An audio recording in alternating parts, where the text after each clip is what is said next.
Olá a todos, sejam muito bem-vindos a mais um episódio do podcast Marketing por Idiotas, onde falamos todas as semanas sobre marketing, negócios e tecnologia.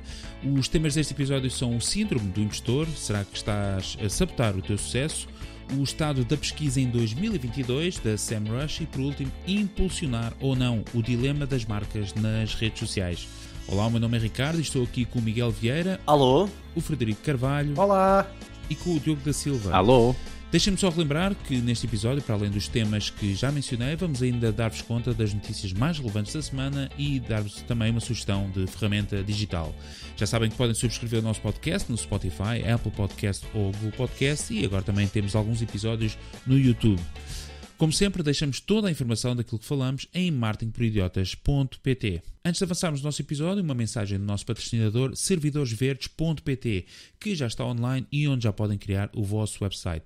Curiosidade da semana, sabiam que juntamente com supermercados, fábricas e centros de tratamento de águas, os data centers são outro grande emissor de calor em excesso na União Europeia?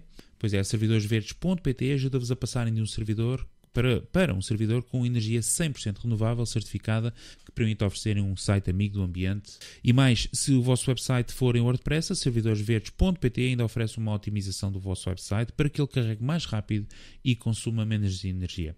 Para saber mais, já sabe, basta irem a servidoresverdes.pt. Obrigado, Ricardo. Então, eu esta semana trago síndrome do impostor. Estás a sabotar o teu sucesso? Se tu és um empreendedor, um freelancer ou alguém responsável pela estratégia de preço de um produto ou serviço, uma das perguntas que certamente tens na cabeça é: será que eu estou a cobrar muito ou muito pouco por este serviço? Para mim não existe nada mais frustrante, e vou confessar aqui em direto, do que estar assim naquela fase final de uma reunião em que apresentei os meus serviços, digo o meu preço, e o cliente aceita logo e até parece que ficou surpreendido. Isto já vos aconteceu?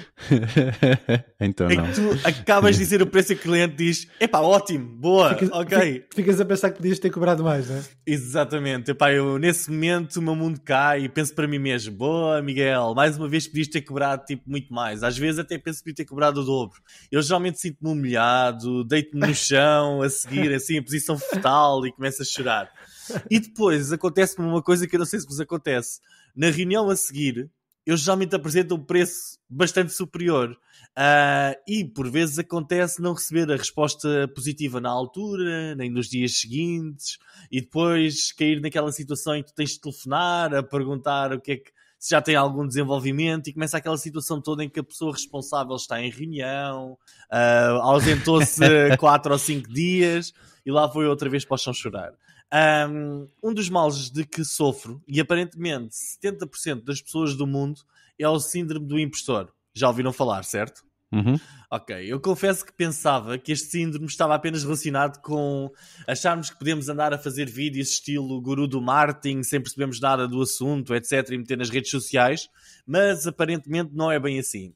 Mesmo que alguém vos diga que não sofre deste síndrome, o provável é que sofre em determinada área, em diferentes intensidades, em diferentes alturas da vida, seja pessoal ou profissional. Não é vergonha nenhuma admitir que se sofre do síndrome do impostor.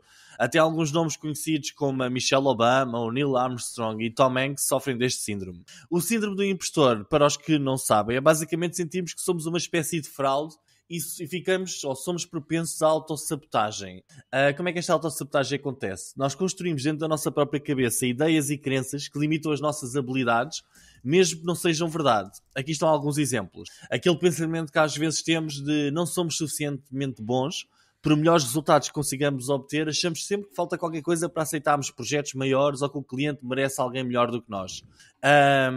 Acreditamos que não temos mérito, começamos a acreditar que o nosso sucesso é fruto de outro fator qualquer, como por exemplo a equipa onde nós estivemos ou até mesmo sorte, e não o nosso próprio esforço e know-how.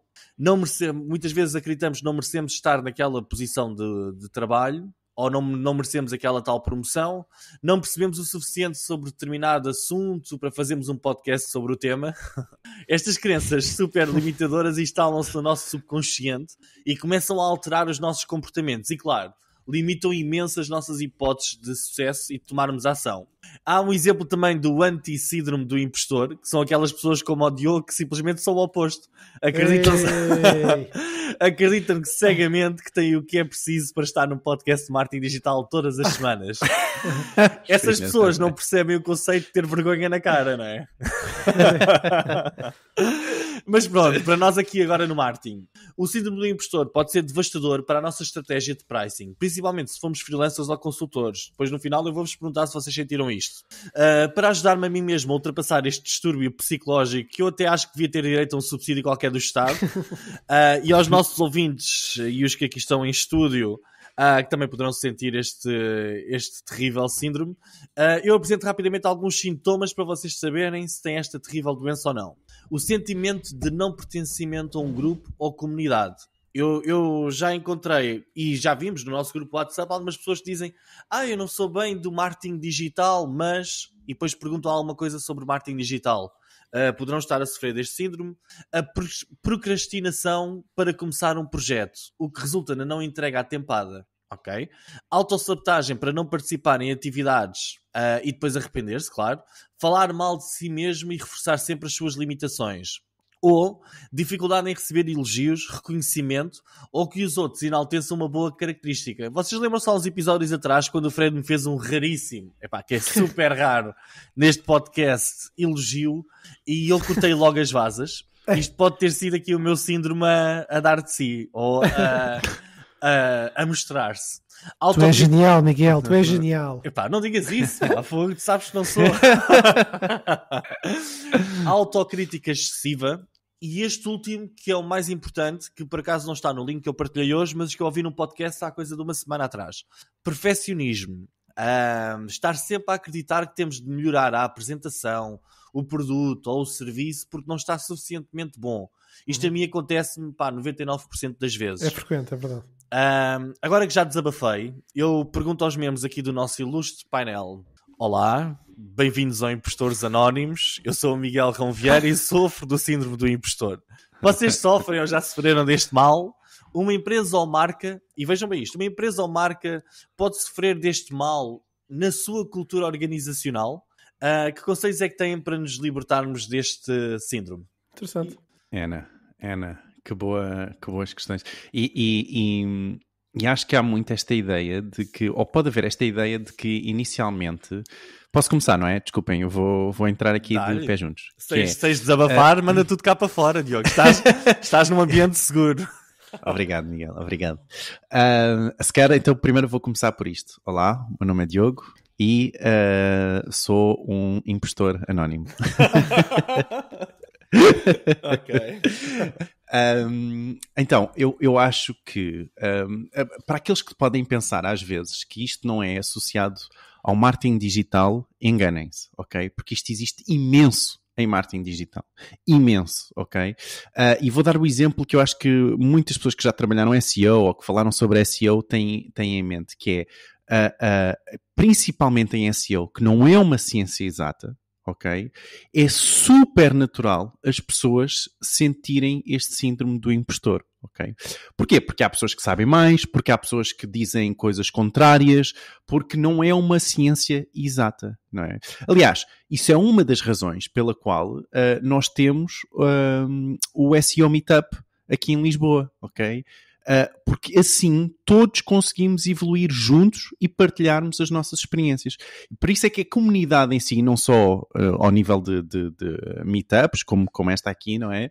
Como ao nível online, vocês têm tantos artigos de SEO online porque há esta comunicação e essa comunicação ajuda à evolução. Ok?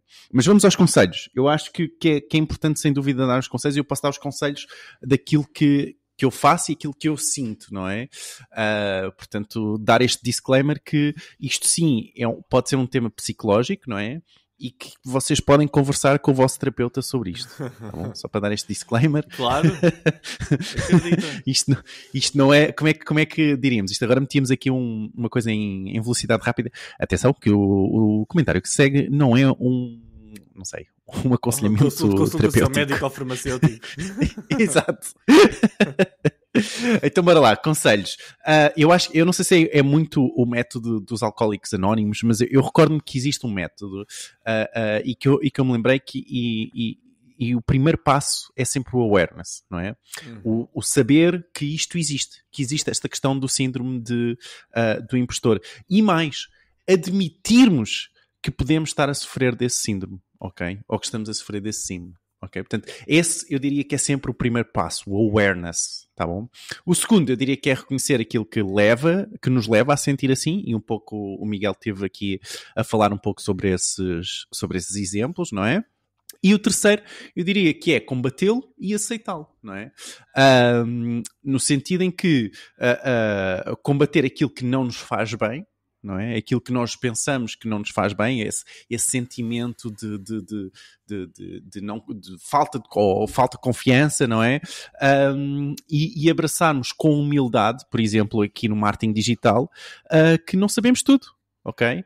E pelo menos esse sentimento para mim é muito usual sentir este síndrome, não é?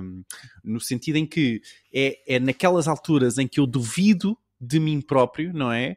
Em que as pessoas me veem como um bom marketer ou um bom SEO. Ninguém te vê assim, um bom CRO. Tu não és impostor, tu não enganas ninguém. Imaginem, o Ricardo está sempre a dizer Google Analytics 4, Diogo é o gajo, e muitas vezes uma pessoa sente. Mas eu nunca te ouvi dizer que não és. Eu vejo-te caladinho a aceitar todo tipo de elogios. Mas sabes que isso é uma das formas de tu lidares com o síndrome. Porquê? Porque inicialmente a primeira reação, vejam lá se revêem nisto, é dizermos, não sou nada, não é?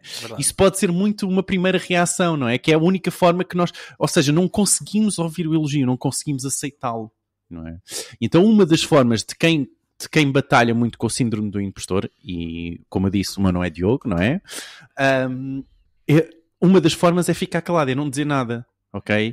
E dizer, pronto, como não sei agradecer, como não sei aceitar, não é? Uma das formas é, pronto, deixar, ok, olhar para baixo, ficar envergonhado, que se calhar vocês veem muitas vezes um bocado com a cara mais vermelha, mas é isso, ok? É uma forma de lidar. Bem, isto para dizer o quê? Acho que algo que ajuda sem dúvida era aquilo que eu estava a falar anteriormente, esta questão dos meetups, ou esta questão mesmo do podcast, não é? De vocês sentirem que há outros idiotas como vocês, para quem nos ouve, não é? Que também não sabem tudo, certo? Estes idiotas que estão aqui, seja eu, o Miguel ou o Fred, não é? Ou o Ricardo, também não sabemos tudo, e este podcast é exatamente por isso. Okay? Estamos todos a lidar muitas vezes com este síndrome. Deixa-me só abordar esta última questão, que era aquela que tu tinhas dito de se as empresas podem ter este síndrome. Eu acho que as empresas em si não, mas as pessoas que as representam sim, e muitas vezes nesta parte de tecnológica e de marketing digital, diria eu, por causa mais uma vez deste avanço tecnológico que existe, não é? E que nem sempre nós sabemos tudo, não é? É muita coisa para saber, é muita coisa, às vezes os nossos clientes parece que sabem mais que nós, isso é um feeling horrível. E é isso. Antes de irmos ao Fred, eu por acaso coloquei esta da cultura organizacional das empresas, porque era uma questão que eu realmente também tenho, porque acredito que sim, em algumas empresas onde estive, temos aquelas pessoas da equipa comercial que acreditam que nós só não conseguimos vender porque estamos a vender muito caro e este produto não vale, ou o serviço não vale aquilo que nós estamos a pedir aos clientes. Não sei se vocês já tiveram essa sensação, que parece que os comerciais estão sempre a queixar um pouco que os produtos são muito caros, não é? Mas Fred, conta-nos, és anónimo? Bom, realmente tu levantaste aqui questões muito interessantes e eu acho que só vou complementar o que o Diogo já foi referindo, porque realmente ele foi muito assertivo. Bom, uma empresa ou marca pode sofrer deste mal na sua cultura organizacional. Quer dizer, o Diogo disse que sim, disse que não, mas ele disse que não primeiro, mas depois disse que em relação às pessoas, e a resposta para mim é sim. Uma empresa ou marca pode sofrer do síndrome de impostor na sua cultura organizacional, como o Diogo disse, é feito por pessoas. Isto pode ocorrer não só pelos colaboradores como pelos líderes, pelo facto, e acho que esse é um dos motivos principais, por não acreditarem nas suas competências. E isso vai gerar o quê? Insegurança, dúvidas, dúvidas sobre os próprios méritos e, consequentemente, vai prejudicar o desempenho geral da empresa. O que é que eu poderia pensar no contexto de análise crítica? Bom, isto faz parte de um tema de inteligência emocional, que é transversal a todas as áreas profissionais. Se quiserem algumas referências, as primeiras que eu me lembro ter ouvido falar sobre este tema foi o Daniel Goleman, mas em Portugal o Paulo Moreira também já falou e abordou estes temas. Eu acho interessante sempre pensarmos neste tema do síndrome do impostor como um fenómeno psicológico. Portanto, isto afeta pessoas, incluindo profissionais bem-sucedidos e conhecidos, como muitos de vocês, como não só o Miguel e o Diogo já referiram. Portanto, o Miguel referiu aqui alguns exemplos de pensamentos e crenças limitadoras que estão associadas a este síndrome do impostor, bem como consequências negativas que isso pode trazer para o desempenho profissional. E eu vou um bocadinho a vestir o chapéu da solução, que há pouco o meu querido colega de podcast também fez esse exercício, que no fundo é isso, é as pessoas reconhecerem e confrontarem essas suas crenças limitadoras, procurando apoio, orientação, quando for necessário. Portanto, recomendações também que eu acho que pode ser proveitoso. Eu acho que a primeira, na minha visão, é desenvolver uma mentalidade de crescimento. Ou seja, acreditar na capacidade de aprender e melhorar constantemente. E esta mentalidade é algo relevante porque significa que nós próprios estamos à procura de mais conhecimento e que isso nos trará mais conforto. Às vezes também traz desconforto, como o Miguel referiu há bocadinho. O Miguel também tocou nesse tema. Mas, pelo menos, estamos mais conscientes dos benefícios e malefícios. Segundo, que também vou sublinhar algo que já foi referido, mas acho que é muito importante, que é procurar o apoio de colegas, mentores, se assim o quiserem chamar, profissionais da área, para ajudar a desenvolver conhecimento e as competências necessárias. Olha, eu confesso que quando o Diogo fez o desafio de vir aqui para o podcast, uma das minhas principais motivações era mesmo, eu quero começar a falar com mais profissionais da área, porque nesse momento já estava a trabalhar a solo, basicamente estava ainda estava numa empresa, mas já estava 100% a solo. E os 3 anos anteriores tinha estado sozinho no departamento de marketing de uma empresa. Então sentia-me já muito isolado e este síndrome já estava a começar a apoderar-se cada vez mais de mim e pensei, eu tenho que estar a falar com pessoas sobre marketing, falar sobre o tema e é um dos motivos pelos quais estou aqui todas as semanas a desabafar, não é? Sim. Mas continua. Eu queria pegar aqui em 2 exemplos muito concretos. Por exemplo, este do procurar apoio de colegas, eu acho que tem muito a ver com o seguinte. As pessoas, muitas vezes, agora com este tema do teletrabalho, a minha visão é que há muito uma tendência para se isolar. A minha visão, e também já falámos de estudos aqui no podcast, não é novidade para ninguém. Mas o ponto é esse. Uma rede de contactos também traz mais conforto. No meu caso, que os ouvintes sabem que uma das minhas principais atividades são auditorias digitais, em tempos surgiu um projeto específico para analisar publicidade paga no Google e eu telefonei para um dos meus colegas maravilhosos aqui do podcast porque estava um pouco inseguro pelo desafio e pela marca que representava. E trocámos algumas impressões e a coisa se desenvolveu. No outro contexto, eu acho que também nós temos que estar abertos para as críticas construtivas e não ver tudo como está a falar mal. Às vezes podem ser oportunidades de crescimento, desenvolvimento pessoal e profissional, e também aqui no podcast, felizmente já tive essa vantagem, e muitas vezes quando eu entrego trabalhos eu próprio pergunto ao cliente se havia alguma coisa que ele consideraria que poderia ser aprimorada, etc. Bom, em resumo, síndrome do impostor realmente é um desafio real para muitos profissionais e empresas. Acredito que através do autoconhecimento e apoio é possível superar esse obstáculo, alcançar mais sucesso, não só pessoal como profissional. E humildade, eu acho que humildade também é muito importante, no sentido de sermos humildes o suficiente para perceber que não é normal não sabemos tudo, mas e que é normal errarmos. Eu acho que isto vai mais longe, acho que vai mais longe do que uma questão de humildade, porque não é só temos a ideia, nós não sabemos tudo, não é só isso, é mesmo nós sabendo bastante sobre aquele assunto, mentalmente acreditamos que poderá haver quem saiba mais e que se calhar não vamos conseguir entregar um serviço tão bom como o cliente espera, não é? Isso é humildade, Miguel, é isso mesmo, não é? Saber que alguém sabe mais é isso mesmo e temos a humildade para admitir que podemos também não dar o nosso melhor ou não conseguir dar o nosso melhor, ou que estamos ocupados, ou que temos o resto da nossa vida, ou que, não é? Isso é importante e também está ok. Isto agora de repente é muito a Gustavo Santos, se calhar. Não, mas é um tema que acredito que afete muitos dos nossos ouvintes e que acho que é importante É importante termos a tempos falarmos sobre ele. Para quem nos está a ouvir pela primeira vez e ainda não sabe, temos um grupo no WhatsApp onde podem aderir através do link w.marketingporidiotas.pt. É um grupo onde estamos lá nós, estão muitos dos nossos ouvintes e onde é partilhado todos os dias conteúdo, comentários, notícias relevantes sobre o mundo do marketing, negócios e tecnologia. Todas as semanas com o nosso episódio partilhamos também um conteúdo exclusivo que esta semana é o Beginner's Guide to TikTok for Search, um guia para vos orientarem do TikTok para pesquisa da Rachel Pearson, da Brighton SEO. Já sabem que podem também aceder ao conteúdo exclusivo que partilhamos nos episódios passados, bastante para isso aceder à descrição do grupo e tem lá toda a informação de como aceder a esse conteúdo. Muito bem, então esta semana trago-vos o relatório do State of Search 2022, ou em português o estado da pesquisa em 2022 da SEMrush, que contém alguns insights imprescindíveis para quem trabalha com motores de pesquisa, que eu acho que é toda a gente que tem um site, no fundo, e que nos dá uma ótima perspectiva do que está a acontecer na Google.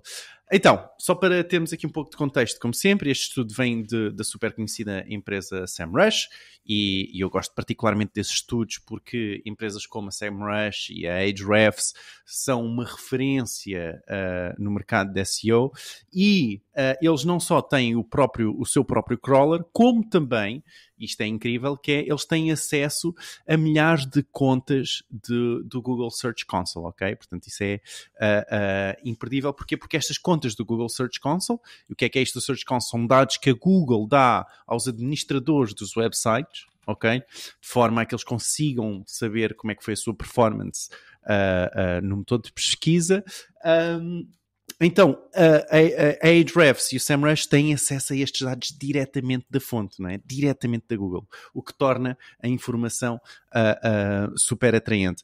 Por último, só referir que este estudo contém então uma análise dos 50 mil domínios mais populares na internet, ok? Portanto, infelizmente, não contém o meu domínio.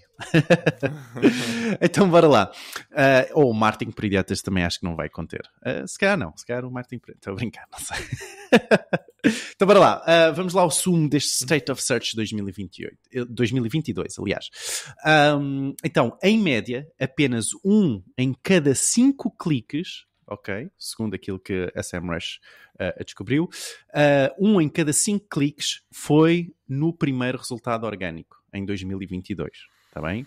Portanto, os restantes 4 cliques, ok, não foram no primeiro resultado orgânico. Isto está relacionado com as pesquisas que levam os utilizadores, por exemplo, a não clicarem, ou a clicarem no anúncio, ou seja, não é o resultado orgânico, ou mesmo clicarem nas opções que a Google dá primeiro que o resultado orgânico. Às vezes são questões exatas ou informação exata que não leva propriamente um clique para o site que está em primeiro lugar. Mas, outro ponto super interessante foi os motores de pesquisa representam em média entre 16% e 20% do tráfego global para os sites analisados. Ok? Portanto, entre 16% a 20% dos sites analisados.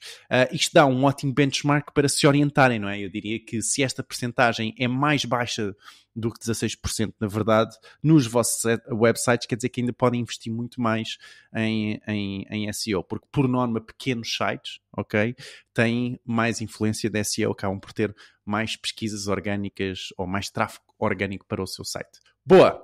Mais, próximo ponto. Em desktop, 25% das pesquisas não obtêm qualquer clique, ok? Mas em mobile, a percentagem desce para 17%. Portanto, 17% das pesquisas em mobile acabam por não obter um clique, segundo a SEMrush. Isto é algo que me surpreende um pouco, até porque eu tenderia a dizer por estudos passados e experiência que seria mais ao contrário. Ok? Ou seja, haver mais cliques em desktop e menos cliques em mobile, porque as informações são mais on the go, são mais exatas, não é? E então estava mais inclinado para isso, mas é interessante, ok? Portanto, haver esta informação, ok? Mais, último ponto, e eis o ponto que eu achei super interessante e quero muito a vossa opinião. E Fred, se não te importas, ajudas-me aqui, está bem? Pode ser? Então, segundo a SEMrush, quando nós analisamos as pesquisas mediante a intenção de pesquisa, e agora, Fred, então, se não te importas, consegues-me explicar aqui um pouco da intenção de pesquisa? Ricardo, musiquinha. A intenção de pesquisa é a razão pela qual um utilizador faz uma pesquisa específica nos motores de pesquisa. No contexto de SEO, da Search Engine Optimization, podem ser divididas em 4. Então a primeira é a intenção de navegação, ou seja, os utilizadores querem encontrar uma página específica, por exemplo, login do Facebook. Depois a segunda é a intenção informativa, ou seja, os utilizadores querem saber mais sobre algo. Por exemplo, o que é SEO. Terceira, intenção comercial. Os utilizadores querem fazer mais pesquisas antes de tomar uma decisão de compra, e aqui um exemplo seria melhor café, melhor cafetaria, por exemplo.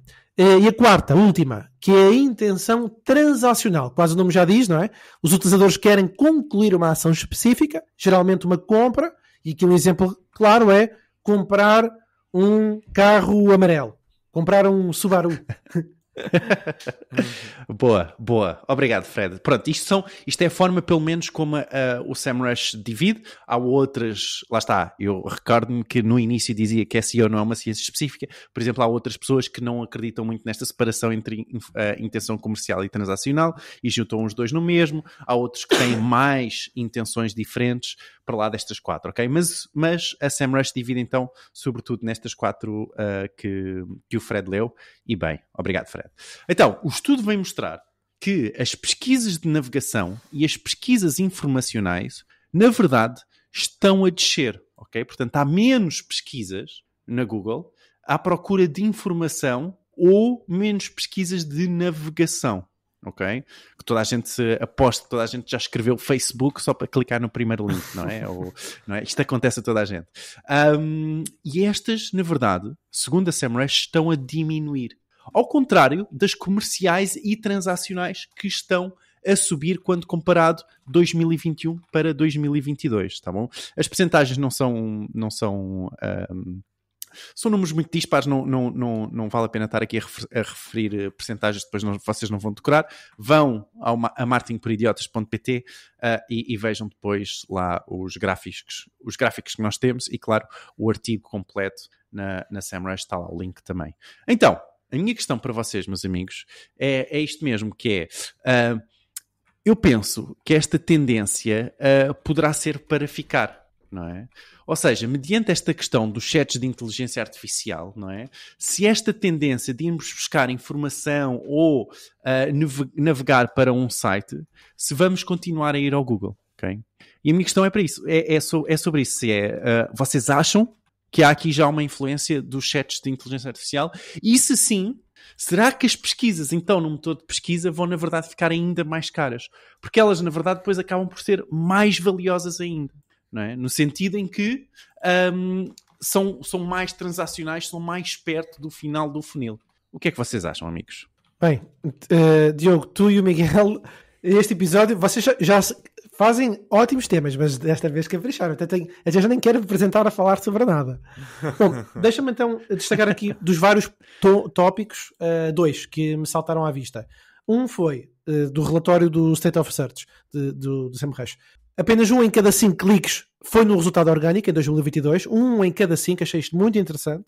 E a segunda é o facto de teres reforçado que as pesquisas de navegação e as pesquisas informacionais estão a descer, enquanto as comerciais e as transacionais estão a subir, e a perspectiva é que isto pode ser um indicativo de uma alteração na forma como os utilizadores estão a interagir com os motores de pesquisa. Daí, e consome informações. Diz isto. Claro. Deixa-me só adicionar este ponto, que isto é importante, ok? Quando eu disse que apenas 1 em cada 5 cliques são no primeiro resultado orgânico, ok? Não quer dizer que depois não haja o segundo, o terceiro, o quarto resultado orgânico também, mas apenas 1 em cada 5 são no primeiro resultado, tá bom? Ou seja, não são em 5 cliques, ok? Não é só 20% desses cliques que são em resultados orgânicos. Isto só para corrigir, para não ficar essa desinformação no ar. Ou seja, o que eu estava a referir-me é que são no primeiro resultado orgânico, ok? Pode também ser no segundo, portanto eles têm aqui depois mesmo no site, eles até têm 9% são no segundo, 8% são no terceiro, na terceira posição, etc, ok?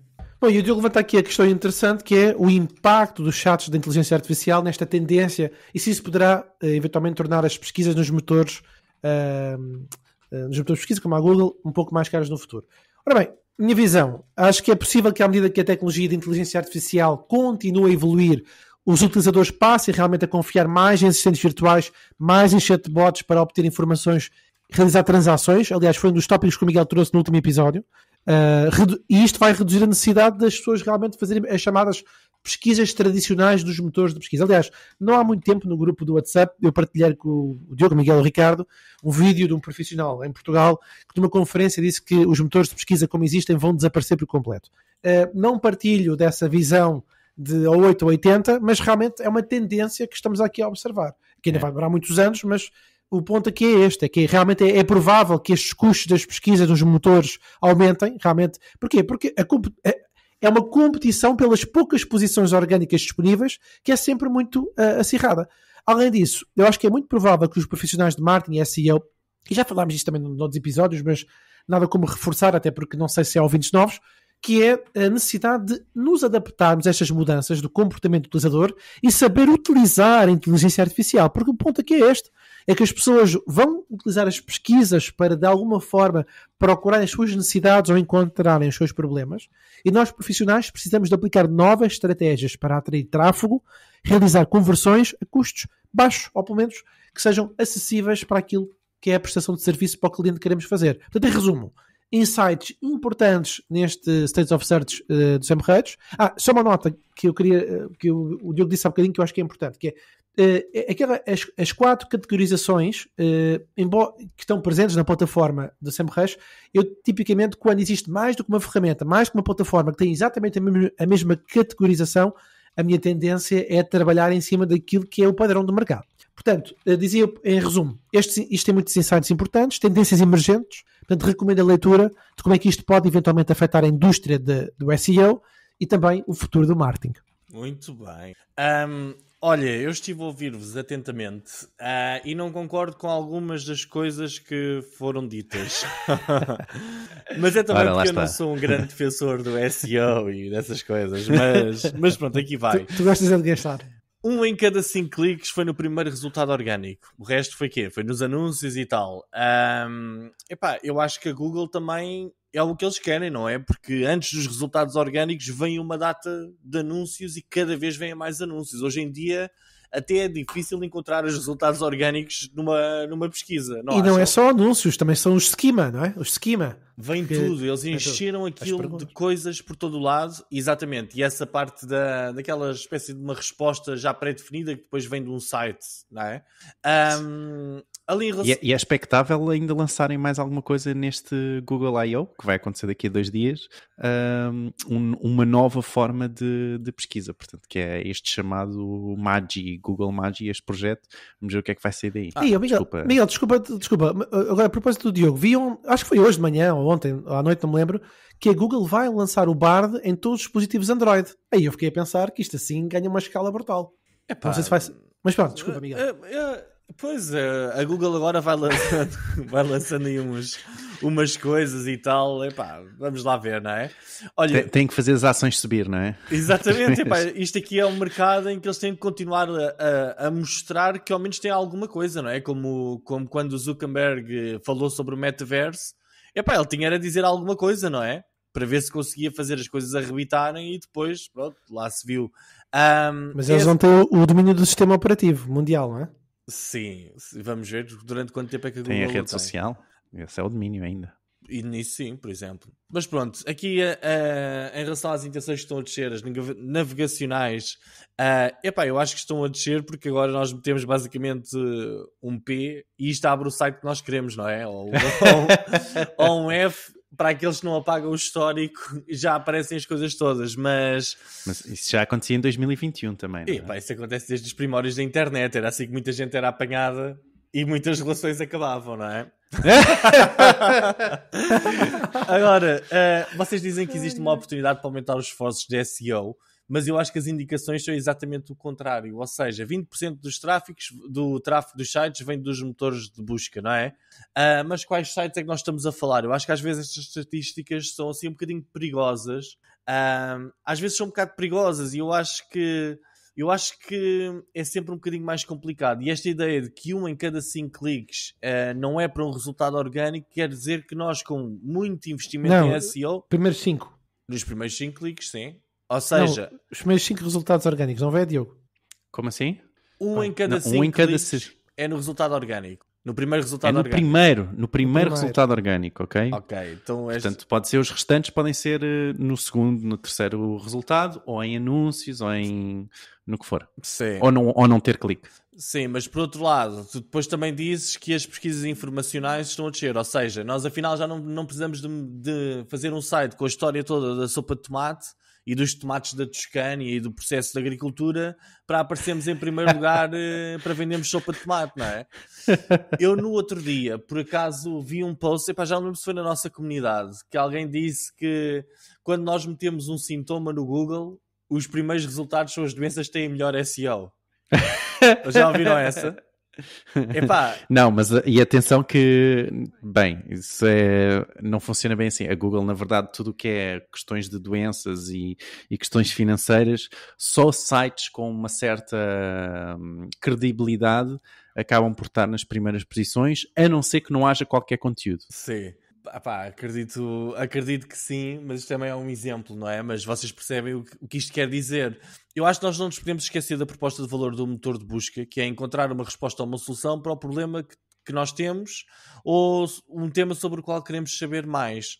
E nós nunca nos podemos esquecer que nós, o ser humano, tendencialmente é preguiçoso. Ou seja, se eu não for uma pessoa de investigação científica que adora investigar e o processo e o método de investigação, eu acho que nós vamos começar a tender cada vez mais para uma solução em que a proposta de valor é entregar-nos não só às vezes mais informação, mas entregar-nos mesmo uma resposta completa de uma só vez de milhões de fontes de internet ao mesmo tempo, não é? Nós estamos agora numa era um bocado esquizofrénica, como eu tenho dito muitas vezes, estamos cada vez mais preguiçosos.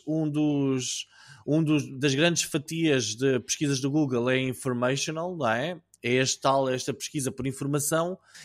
E a realidade é que o ChatGPT está a trazer um novo mundo a este tipo tem uma nova proposta de valor para isto, não é? Eu vejo, por exemplo, no meu caso, a nível de programação, eu não sei se acontece o mesmo, Diogo, já não pesquiso no Google, a não ser que a primeira, segunda ou terceira hipótese gerada pelo ChatGPT não funcione para o que eu quero. E aí é que eu penso, sim, a nível de programação. E depois eu começo a pensar, pois eu não consigo realmente, não estou a conseguir explicar bem isto, ele não vai perceber, ou ele está aqui e já não sai disto. E aí sim eu vou procurar. Porquê? Quando se vai ao Stack Overflow é chato, porque eu tenho de estar a ver os comentários, tenho de estar a ver o que é que o outro respondeu, perceber qual é que é a lógica daquilo, adaptar aquilo ao problema que eu tenho, porque geralmente só tenho ali pequenas partes do problema. É uma grande seca e perco imenso tempo, não é? E isto é do ponto de vista de programação, mas pode acontecer com todas as outras áreas. E quando a inteligência artificial estiver sempre up-to-date, que já está através de plugins com informação tipo recolhida ontem, eu acho que esta realidade, isto vai cair completamente. Isto na Google... Ou a Google, nessa altura, também já consegue entregar a mesma proposta de valor, que é informação muito rápida, solução para o problema, tudo ali em segundos e vindo de diferentes fontes, ou então vai ser complicado. Eu dou-vos aqui um exemplo. Quando nós temos o podcast e eu tenho de procurar notícias, não é? Saber sobre o que é que vou falar, eu tenho aqui um processo de pesquisa. Estou a pesquisar na net e tal. E uma das pesquisas que eu faço é sobre notícias também de marketing digital. E a mim, pessoalmente, irrita-me sempre um bocado ver sempre os mesmos sites na parte de cima. São sempre os mesmos. Ou seja, estão altamente otimizados, estão muito bem e tal. Mas são sempre os mesmos sites e eu agora já quero coisas diferentes, não é? Eu acho que o SEO... ou as excelentes técnicas de SEO são o maior inimigo da Google neste momento, porque mas é verdade, do ponto de vista do negócio da Google são o maior inimigo, porque ou nós sabemos fazer SEO muito bem, ou não conseguimos estar em primeiro lugar nos resultados orgânicos, e isso faz com que, eu sei, sempre foi assim, mas agora há alternativas, não é? De antes não havia alternativas, eu queria procurar, tinha de apanhar com os sites altamente otimizados de SEO, que, por estarem muito bem otimizados, que não são aqueles sites que entregam mais valor. Apesar de eu acreditar que a pesquisa Google, os resultados têm um excelente valor, ok? Mas será que há mais sites na internet com mais valor? do que aqueles primeiros que apareçam no resultado da pesquisa, é uma questão. Agora, o ChatGPT vem mudar esta brincadeira e eu por acaso estou curioso para ver este relatório para o ano, se ainda cá estivemos e não tivemos sido dominados pelo exterminador, como é que isto vai estar? Porque acredito que a informacional vai voltar a descer. E é isto. Se estiverem a gostar do que estão a ouvir e ainda não são subscritores, este se calhar é o momento certo. Já sabem, podem subscrever-nos em qualquer plataforma de podcast, seja Spotify, Apple Podcast e Google Podcast, e as vossas avaliações são também apreciadas. Obrigado. Muito bem, Ricardo. Obrigado. Então, vamos lá. Hoje temos a história sobre o mundo das redes sociais e como é que as marcas, especialmente os criadores de conteúdo, tentam desesperadamente alcançar a fama instantânea. Bom, vamos começar. Então, o Instagram, Facebook, LinkedIn, Pinterest, TikTok e todas as redes sociais existentes têm fundamentalmente um truque na manga, muito conhecido, para nos fazer gastar dinheiro, que é transformar as nossas publicações em anúncios pagos. O Facebook permite que os utilizadores o façam desde 2007, enquanto o TikTok introduziu mais recentemente a sua funcionalidade promover para todos os utilizadores em 2021. O Twitter, com o seu serviço Premium Blue, oferece aos utilizadores que pagam $8 por mês na web ou $11 por mês no telemóvel a oportunidade de aparecerem nas primeiras posições das conversas e resultados de pesquisa. Além disso, Elon Musk, o CEO do Twitter, tweetou recentemente que quanto mais tempo olharmos para um tweet, mais esse tweet ganha alcance. Bom, pagar para impulsionar publicações individuais no Instagram, no Facebook e outras plataformas não é uma forma sustentável de ganhar seguidores, de construir comunidade e potenciar o negócio. Essa é a minha visão. Mas parte de ser um bom criador é compreender o que faz o seu público vibrar, investir na arte de criar conteúdos e continuar a interagir com a audiência através de conteúdo orgânico de qualidade. Claro que isto só por si é um mundo, porque exige muita técnica e bastante trabalho. Ora, o que nós sabemos é que esta produção de conteúdo de qualidade, entre aspas, e a construção de relacionamentos sólidos com os seguidores é algo que é trabalhoso. Aliás, só para nós termos consciência, os nossos ouvintes certamente saberão, conhecedores da arte do digital, mas os algoritmos estão cada vez mais aprimorados e a prova disso é que, desse aprimoramento, a Google, em 2022, fez saber e dar a conhecer a sua sigla, a sigla do IT, mas neste caso é EEAT, que é um dos pilares da Google para avaliar o conteúdo de uma página. E compreender estas informações só é muito relevante e é bastante útil. Já agora, só para não ficarem descontextualizados, IIAT, que serve, já traduzido para português de Portugal, para experiência, especialidade, autoridade e confiança. Se for muito rápido, podem puxar para trás. Bom, mas essencialmente são conceitos que são apresentados pela Google como fatores de avaliação da qualidade das páginas da web. Bom, isto aliado ao conteúdo, voltamos outra vez para refogar e deixamos na velocidade das redes sociais. A Meta Platforms, a mãe do Facebook, tentou algo semelhante ao Twitter, mas depois decidiu, se calhar não é boa ideia. Que foi o quê? Decidiu não incluir o aumento da visibilidade, acho que é o podcast 118 ou 114, não sei por aí, mas não incluiu nas suas opções de pagar mensalmente, pagar para ter mais visibilidade ou mais alcance, após perceber que isso confundia os utilizadores. Agora, há aqui dois destaques que eu queria dar. O primeiro é o Tumblr. O Tumblr, que tem um sistema chamado Blaze. O que é que isto permite? Permite, tal como as outras redes sociais, que os utilizadores paguem para promover as suas próprias publicações e também para pagar a dos outros utilizadores. E isto só é válido durante 24 horas. Mas ao contrário da concorrência, o Blaze do Tumblr tem 4 níveis de preço. Não vos vou estar a amassar, mas só para dizer que a diferença é que tem estimativas de quantos olhos extra podem ver as publicações. Ou seja, $10 igual a 2.500 impressões. Portanto, no fundo é uma gestão de expectativas aprimoradas. Qual é que é a novidade desta semana? Porque isto no fundo foi quase contexto. É que há muitos editores de newsletters, portanto quem faz email marketing, que está a entrar em jogo neste contexto do impulsionamento. A Sparkloop ou a Beehive, que é B-E-E-H-I-I-V, permitem os redatores de newsletters... Desculpa? Beehive, desculpa. É a colmeia de abelhas. É a colmeia de abelhas. Permitem que esses redatores, essas pessoas que têm essas newsletters, paguem por novos subscritores ou monetizem recomendações. Então, moral da história.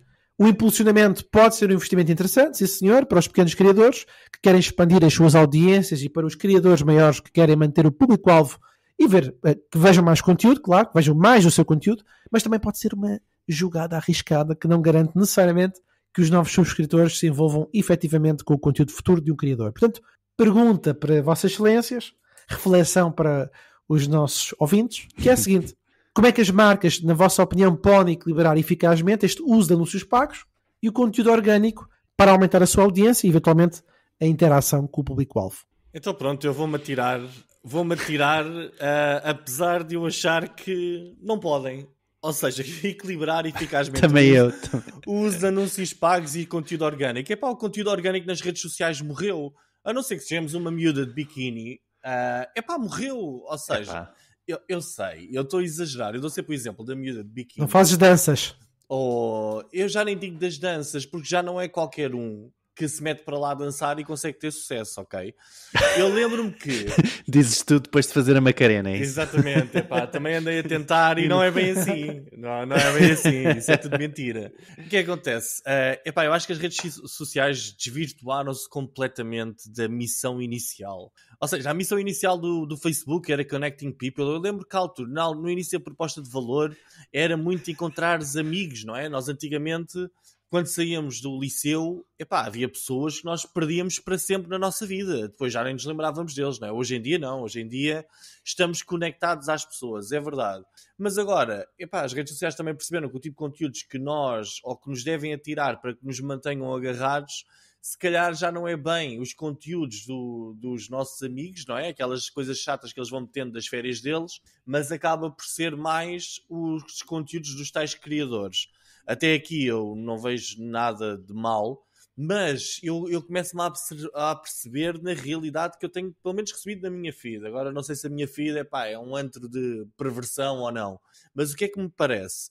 Conteúdos realmente de valor eu não os apanho ali gratuitamente. Ou gratuitamente para a pessoa que produziu o conteúdo. Não segues as pessoas certas. Eu apanho muito conteúdo que é feito e tal, e que é porreiro. Por exemplo, eu adoro ver ondas gigantes. É uma coisa que eu gosto de ver, tipo ondas a bater nos barcos e tal. E eu realmente apanho muito com isso. Isso não é um conteúdo comercial. Os tipos já perceberam que quando eu apanho com esses conteúdos de seguida e de surf, etc., eu fico muito tempo a fazer scroll. E vou passando e tenho mais oportunidades de mostrar anúncios. Mas depois, tudo o que eu apanho que pareça ter algum valor são anúncios. Infelizmente, para as marcas... Eu acho que os algoritmos do Facebook e do Instagram não são parvos nem totós. Eles percebem, ok, se o teu conteúdo é um conteúdo que é orgânico e que serve para prender aqui a atenção das pessoas realmente, até pode passar. Mas assim que tentas começar a ter conteúdo mais comercial ou propostas mais comerciais, não me venham com conversas. Eu não apanho literalmente com propostas comerciais ou com coisas comerciais organicamente. Eu de vez em quando vejo algumas coisas das pessoas que sigo e dos gurus que sigo, etc. Vejo algumas coisas em que perco ali um bocadinho mais tempo e vejo e ele consegue entregar-me isso. Agora, quando é para falar sobre comprar um livro ou uma coisa qualquer, não há borlas. E eu acho que as marcas, este equilíbrio... É assim, se eu tivesse de responder honestamente, e eu não trabalho para os meus clientes, houve uma altura que trabalhava, agora já não tenho paciência para trabalhar social media do ponto de vista de criação de estratégias de conteúdos, etc. Deixei de trabalhar nessa área porque deixei de acreditar nela. E eu acredito que o esforço que é necessário fazer para criar excelentes conteúdos que depois a marca não vai querer promover com publicidade paga, eu acho que esse esforço não compensa. Por isso eu hoje em dia digo, queres trabalhar redes sociais... Tão importante como a tua capacidade de produzir conteúdo é a tua capacidade de pagar a promoção desse conteúdo, não é? Por isso eu acho que o equilíbrio neste momento é, tenta gastar pouco a produzir e poupa o mais possível para promoveres, porque aquela ideia de um vídeo de uma marca que se torna viral, esqueçam, isso não está acessível a 99% das empresas do mundo. É a minha opinião sobre isto. Isto é como ver, é ver, ou seja... eu aqui discordo no sentido em que pode estar, mas tem que ser tem que ter entretém, não é? Tem que ser um conteúdo que traga esse entretém para o utilizador. Não é por isso que nós temos cada vez mais estado a falar sobre esta questão de as próprias marcas criarem conteúdo para as redes sociais, mas no sentido de criar vídeos mesmo, filmes, o que for, para depois meter lá o seu product placement, algures ou algo assim. Sim. Ou seja, mas a criar este conteúdo de entretenimento. A única rede social onde eu acho que ainda é possível fazer alguma coisa como deve de ser é o LinkedIn. Eu próprio agora, para o meu negócio de angariação de leads, não é a Bubble Leads, mesmo para o meu negócio de consultoria, estou já a preparar uma nova vaga de vídeos que quero lançar para tentar angariar leads para o meu negócio. E no LinkedIn eu acredito que sim, que os resultados orgânicos, sem impulsionar tudo, ainda são válidos. Nós mesmo a nível do podcast, sempre que metemos lá, pelo menos eu, sempre que meto lá o nosso podcast da semana, eu vejo alguns likes, alguns comentários e vejo que ele tem algum reach. Agora no Facebook, se eu agora fosse ao Facebook e metesse lá o nosso podcast, né? aquele link que eu costumo meter, será que alguém via aquilo? Sim, e repara, e o nosso é entretenimento mesmo assim, só que ali não funciona, não é? Pois. E mesmo sendo entretenimento, ou seja, neste lado não concordo no sentido em que é possível as marcas criarem, mas tem que ser de um lado de entretenimento, porque estas plataformas hoje em dia não são mais do que vistas. Não sei se é uma questão de vistas, se calhar até nem são, mas acho que são plataformas de entretenimento e as pessoas, nós sabemos que as pessoas estão ali para se entreter cada vez mais. Mesmo o próprio Instagram tem fugido para lá da questão só dos amigos, não é? E conhecidos, para uma questão mais de entretenimento. O TikTok é puro entretenimento, não é? Quase já não tem nada a ver com os nossos amigos, quase, atenção. Mas sim, portanto, eu acho que as marcas aí só se podem destacar com esse tipo de conteúdo. Caso contrário, é isto mesmo que aí concordo com o Miguel, que é, se não têm esse investimento para criar esse entretenimento, ou não têm o know-how, que também é uma possibilidade, não investam nisso. Invistam na promoção do post, invistam a promoção do post é a pior coisa que vocês podem fazer, possivelmente, porque vai ser uma promoção e vocês vão estar a dar só alcance à plataforma, portanto é melhor vocês irem à plataforma de anúncios dessa plataforma. Aliás, irem à parte de anúncios dessa plataforma e anunciarem de um modo controlado versus simplesmente clicarem num botão onde o Facebook, o TikTok ou a plataforma que for vai simplesmente expor independentemente a quem seja, não é? Podes definir audiências, não é? Ou seja, se for feito por um profissional, e eu refiro a palavra profissional... Claro, mas é isso, mas repara, claro. Mas é isso, ou seja, tem que ser feito por alguém que perceba ou que percebam que não é só uma questão de clicar num botão promover e vamos obter cliques de todo o mundo, de todo lado, não interessa de onde, não é? Porque é isso que o Facebook e é isso que o Twitter e etc. querem, não é? Eles querem aumentam-te o alcance, não é? Mas estão-se um pouco marimbando se tu depois consegues, se calhar, ter resultados ou não. Ok? Eles tentam lá, podem tentar até com o algoritmo, mas o algoritmo vai atrás de engagement, não necessariamente de uma compra. Mas eles andam todos atrás do mesmo. Por exemplo, ainda hoje, eu perguntei ao Diogo, no nosso grupo do WhatsApp do podcast, perguntei-lhe se ele costuma, quando anuncia no Google Ads, a questão da rede de parceiros de pesquisa e tal. E a resposta do Diogo, naquele contexto, foi que não fazia sentido. Nunca. Exato. Eu estava a querer ser simpático, era para depois não se atirarem para cima de ti, ok? Mas pronto, naquele contexto, o Diogo disse nunca, jamais em situação alguma. Agora, a questão é que aquela opção está lá e aquela opção tem à frente a dizer mais 8% de resultados de conversão. Está no print screen que eu mandei. E eu fiquei tipo, eu também sou daqueles que nunca metem essa opção. E fiquei a pensar, está aqui mais 8%. Será que desta vez acredito na Google ou não? Não é? Ou seja, todas... E acreditaste em quem, Miguel? Agora só para termos... eu por acaso... A Google ou em mim? Eu quando te perguntei, tu não respondeste logo, eu meti com aquilo e agora tenho de ir procurar onde é que se tira aquela porcaria. mas, ou seja, estas armadilhas estão em todo lado, não quer dizer seja só nas redes sociais, mesmo na Google, que tem todo o interesse em conversões dos seus clientes, porque teoricamente business to business ou... querem ter as conversões é que ditam se as campanhas continuam ou não, até aqui eles lançam-nos armadilhas, não é? Isto está em todo lado. Mas desculpa, Diogo, interrompi-te. Não, mas era isso mesmo.